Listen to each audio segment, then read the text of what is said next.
Hello everybody, welcome to a little short video I'm going to do here. Doing some painting on some British light mortars, and I just thought I would throw a video in here. It's probably going to be a couple parts because it's going to take me a little bit to do these. I'm basically starting them. Version 2 only had one British light mortar, but now it looks like at least 4 light mortars is kind of the way to go. So I am making a whole bunch of light mortars.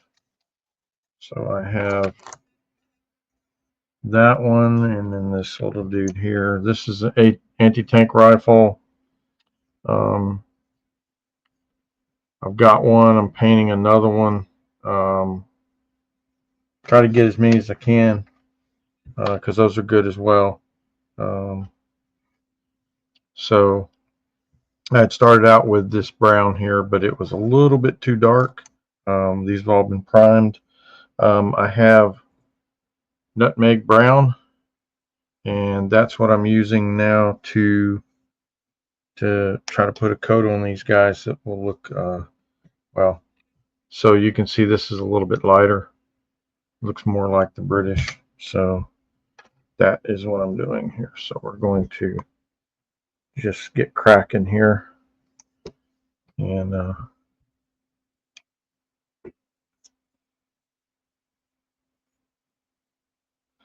so I like to start with just get the whole uniform down, and then I will go in and paint the flesh. I know a lot of people like to work inside out, but I like to go ahead and get the uniform on, and I know I'm going to have some overlap when I come back, but that's fine because I will touch them up with a fine brush later. This just kind of helps speed the process. I can get these done a little faster this way. And by the way, I'm not going to be using this. This is a apple barrel. It's really cheap, and you get quite a bit. But as you can see, they don't cover very well. This is primed, and yet this paint wants to run off. So I have to paint it and let it dry, and then come back with another coat to try to get a full coverage on it. What this model color or Army Painter seems to work better. A lot more expensive, but I think I'm going to start switching over to it because it's just a little bit aggravating having to take so long at painting these guys. And see, this one's already been coated with one, so this one should go a little better. Yeah, so I will work uniform, then I'll do flesh, and then I'll paint weapons, and then lastly I'll come back and with a fine tooth brush, and I will retouch the flesh and any uniform that got overlap. Just real fine detail touch up. So the reason I do the uniforms first is I don't have to be careful with it. I can just splatter it on, and then I'm going to come back over the top of it anyway, wherever, like I'm getting it on the arm here. That doesn't matter. On the face, it's all fine. It's on the boots. I'm going to come back and fix that when I start.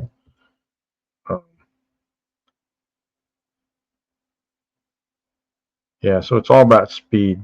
But I've got a tournament coming up this weekend, and I've been using these light mortars just primed and sticking them on the table like they are, just to see how I like them. Already convinced that I really like them. Never gave them much thought in version 2.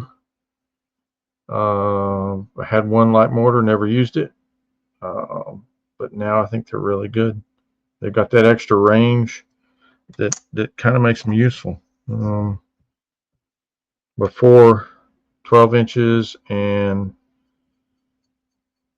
to 24 gives you a very short window to actually be able to drop around in, but now 36, it also means that they can stand back and be a little more survivable, where Before at 24 inches, you're subject to rifle fire, and that means they're going to take a lot of shells, a lot of bullets.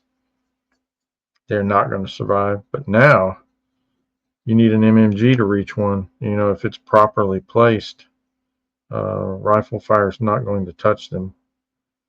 And if they do manage to move up, they're moving and shooting, so that means that they're hitting on 5s.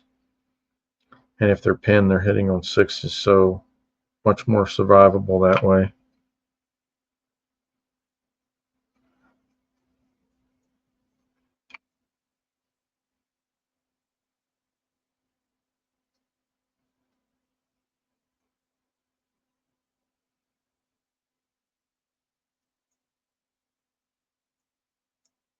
It's kind of short on models, so I'm actually using this one here is actually an SAS model, but that's okay. Who knows, I may want to have some, when the armies of Great Britain comes out, there may be, just like the weapons teams that the SAS had. I'm really hoping that they still have that, because I'd like to throw in a couple bazookas in the British list, which the SAS were allowed to have, their weapons team.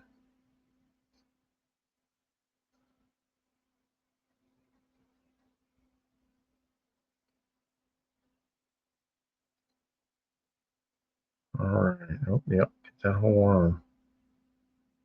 So I'll have to put a couple coats on these because they just don't cover well. I think this one's already. I'm going to throw another coat on this one because it's not complete.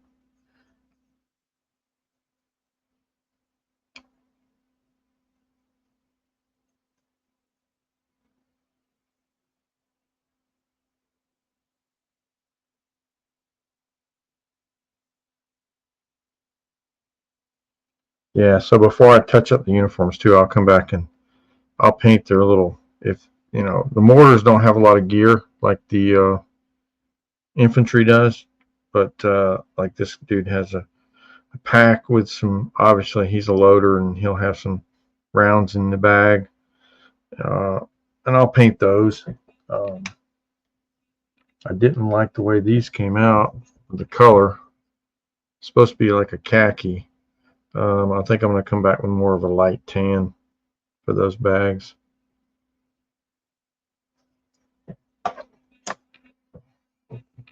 Okay, let's see. Is anything drying?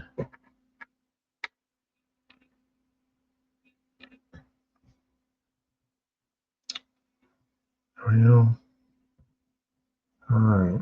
Let's see here. I'll get this thing back to there, and I'll let that dry a little bit, and I'll come right back.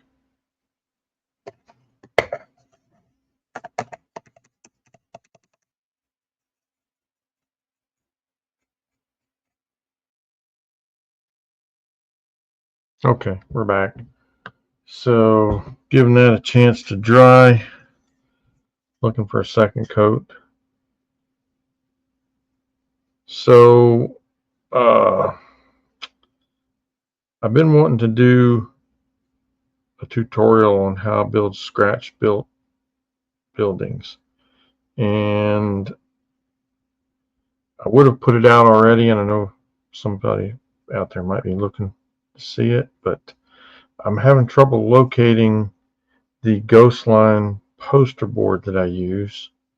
I've got the foam board, but I'm needing some of the poster board. So as soon as I can get a piece of that, I'll be able to get that video out. So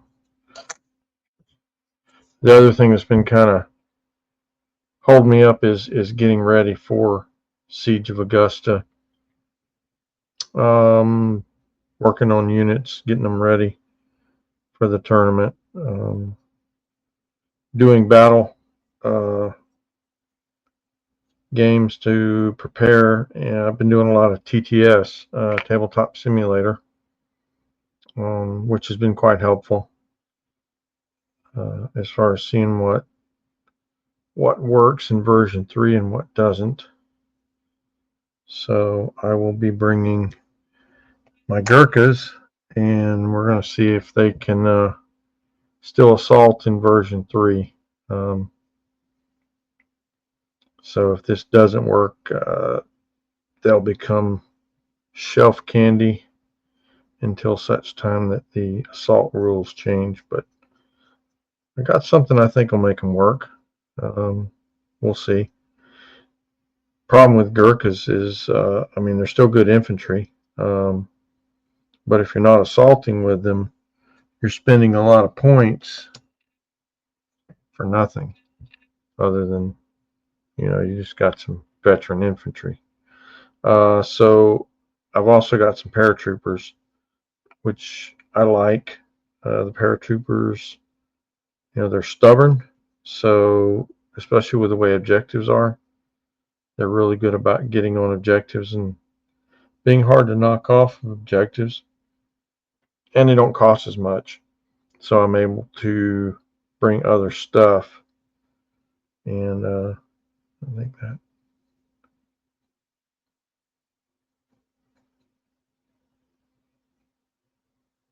Plus, they look cool. I really like my paratroopers with the red berets. They are some awesome looking models. Okay. Oh, this one's got to get done. Yeah, this is the worst one.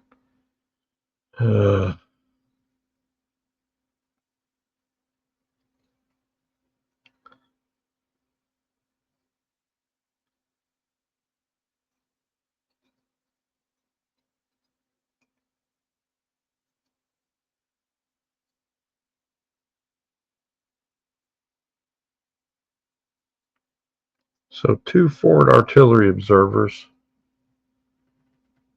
I think, are the way to go.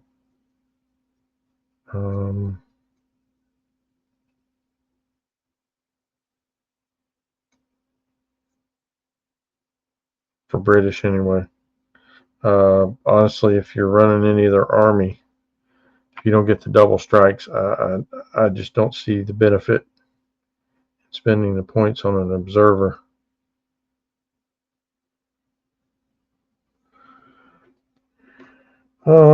Let's see. I wonder if that's stupid. I'm hoping y'all can hear me because, quite honestly, I don't. I've been using the mic off the webcam. And let's see if that works better. So we may have just picked up the audio. I might have been doing this silently.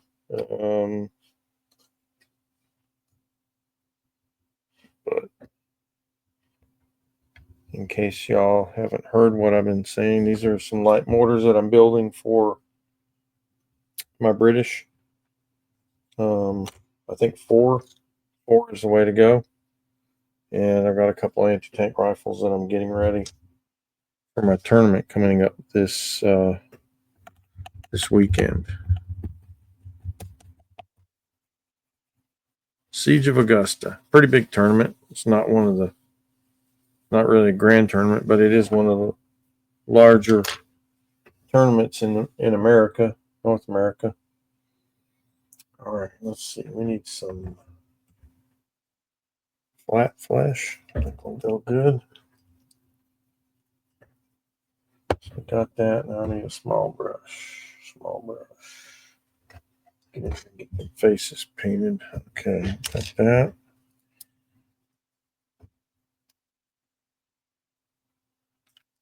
Okay.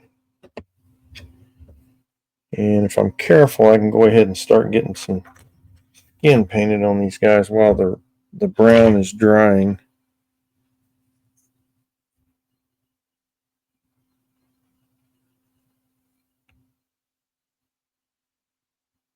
And I don't worry so much about getting over paint because I can always come back and just touch the areas that I over painted. If it runs over a little bit, I can come back and touch it up, and that works really good. Like I say, I like to go uniform. I'll just slabber on the uniform, and then I'll paint the flesh, and then I'll come back and do weapons, because a lot of times the flesh will get on top of the weapon, and then once I get the all those down, I'll paint the little small stuff like ammo pouches and straps and things like that, and then we'll seal it up. It's important you seal these things, because otherwise, when you play with them, this paint will rub off. It comes off quite easily. Water soluble paint, so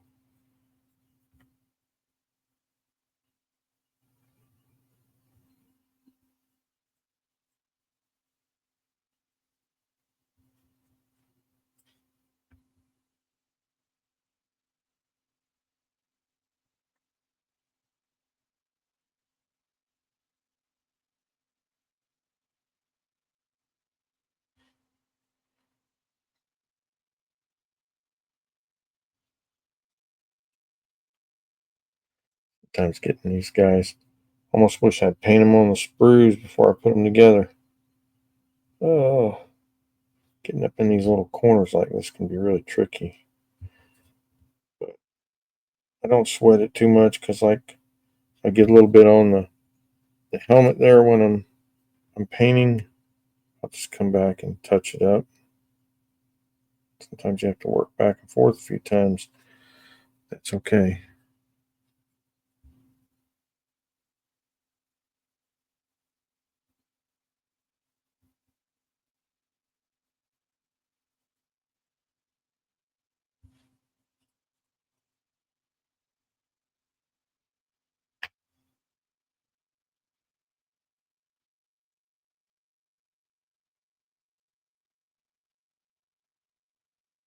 See, like here, I'm not going to worry about getting it on this mortar,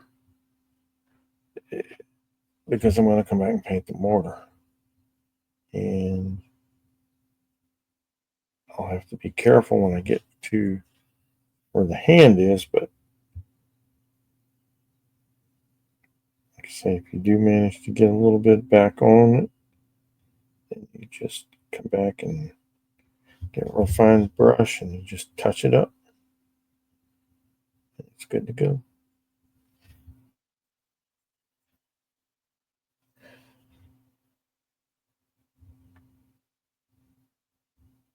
Oh, his arm's way in there. See, gotta reach in there and get his arm.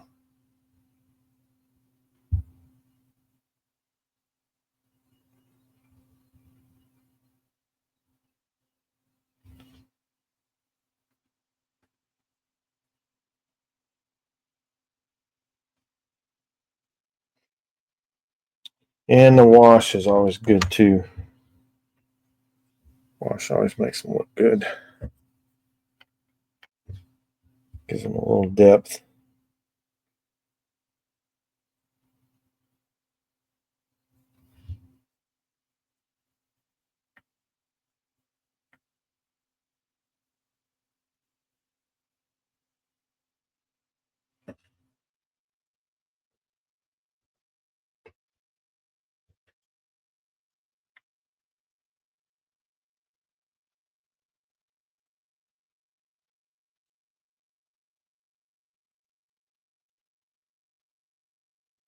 Today's video will be a little short, because I'm going to stop at the faces, this the flesh, and uniform,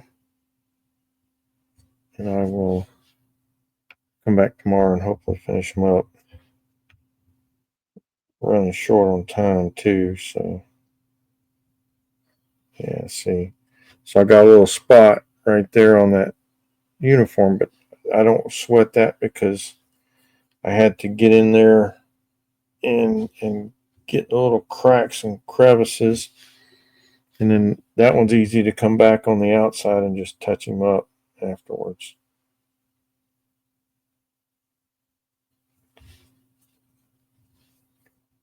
And I'll be all over the top of the mortar too.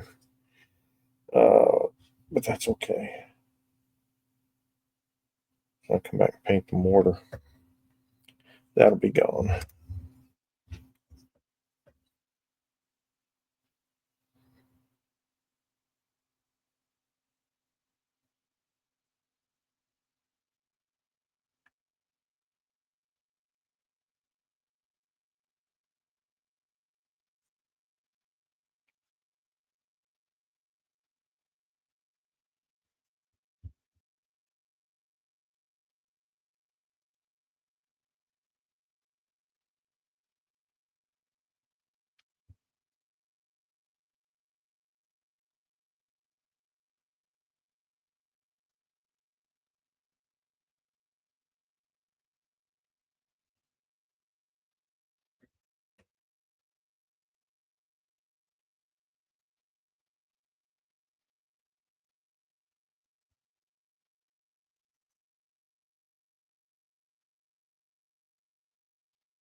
A lot of guys use one of those big magnifiers that sits on the table, but I use these. Much easier. Try to coordinate it. It moves with your head. You don't have to worry about holding the mini underneath the magnifier. And then I've got a light off to my side here. That gives me the illumination I need. Okay, these guys. I gotta get this guy. I should be done. Oh, they're about half done on the flesh, so I gotta get them too.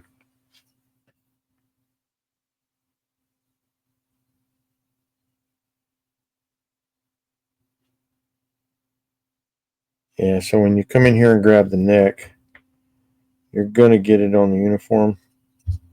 So this is painting inside out, but I always do the uniform first because I just don't want to be cautious with it on the first round. I want to just, that one's not quite dry.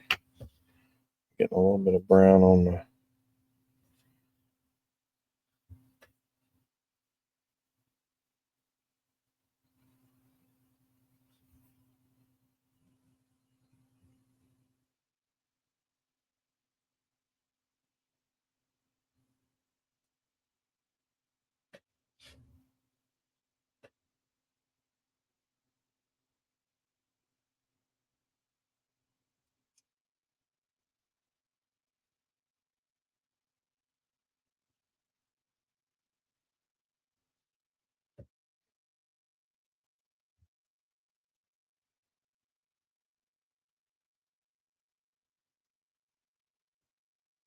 and this guy, I'll have to paint his hair because he's got a lot of, he doesn't have a helmet on.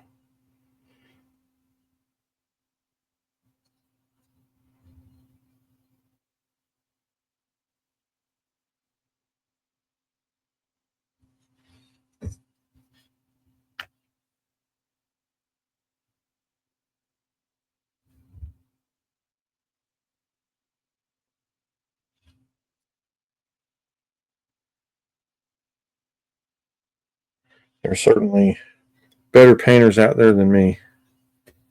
Um, Guys that will paint the eyeballs and stuff. I tried that, never had much luck with it. Ends up looking way worse.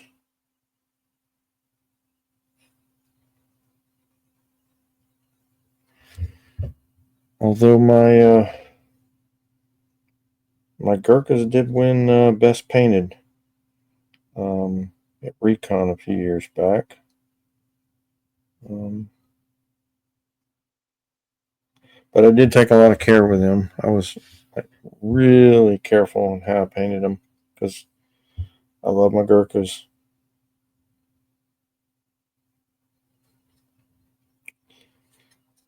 And who knows?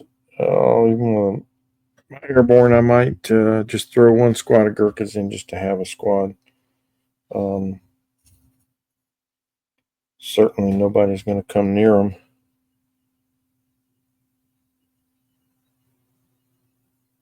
All right, look at that. Got right up in there.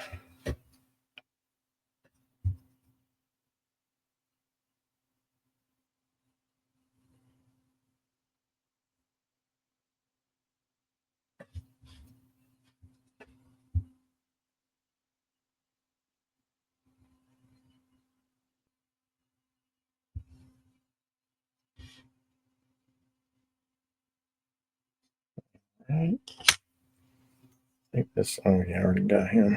Okay. And these guys need to be finished up. His face.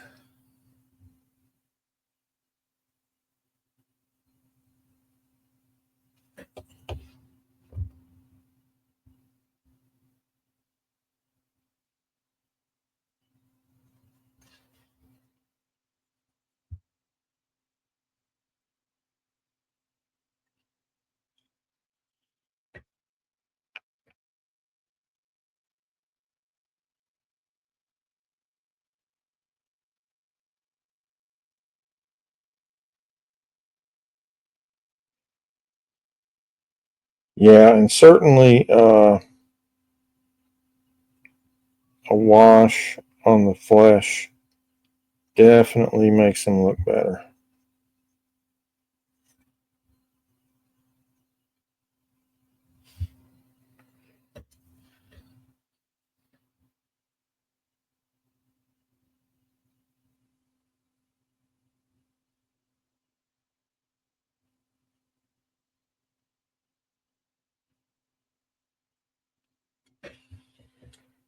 Alrighty.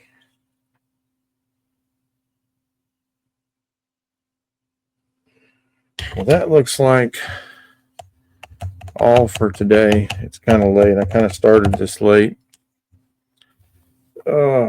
Watching Curse of Oak Island there. So kind of got a late start on these bad boys. So there we go. We'll close that up. Okay, guys. So yeah, look for the part 2 of this video coming up tomorrow night. I'll record it and probably put it on Thursday. All right. Y'all have a good evening. Thanks for watching. Oh yeah, like and subscribe. My numbers are going up, and I appreciate everybody that's supported me so far. So yeah, have a good evening.